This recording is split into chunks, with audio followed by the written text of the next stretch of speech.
Jean-Claude Juncker and his Brussels cohort will stop at nothing to realize their dream of a European superstate, according to Nigel Farage.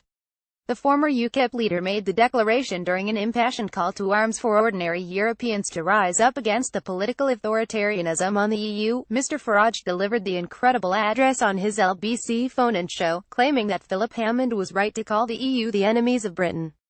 LBC Getaid former UKIP leader made the declaration during an impassioned call to arms to ordinary Europeans. Farage claimed that Hammond did not go far enough in his original now retracted remarks. The arch-Brexiteer said that the Chancellor, who later apologised for his remarks, did not go far enough in his original claims.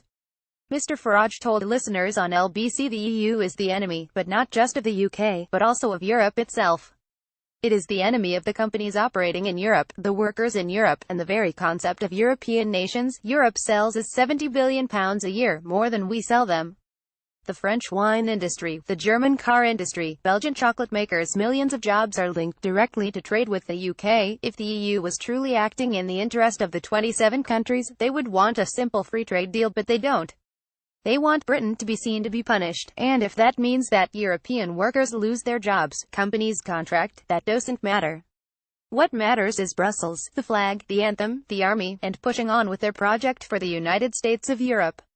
The EU is the problem of the Europeans. It is getting in the way of their potential.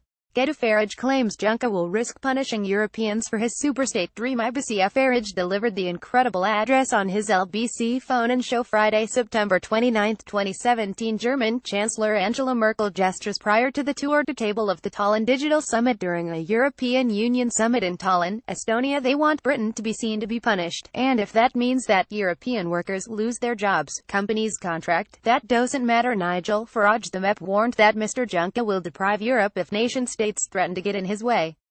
Mr. Farage's remarks come after Philip Hammond drew controversy for calling the EU the enemy. Speaking in Washington, he told Sky News, "We all have the same agenda. We all signed up to the Prime Minister's Lancaster House speech. We're all signed up to the Article 50 letter. We're all behind the speech that she made in Florence. The enemy, the opponents are out there. They're on the other side of the negotiating table.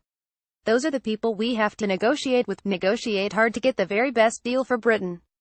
However, the Chancellor, who has attracted hostility from Brexiteers, later apologized for the comments.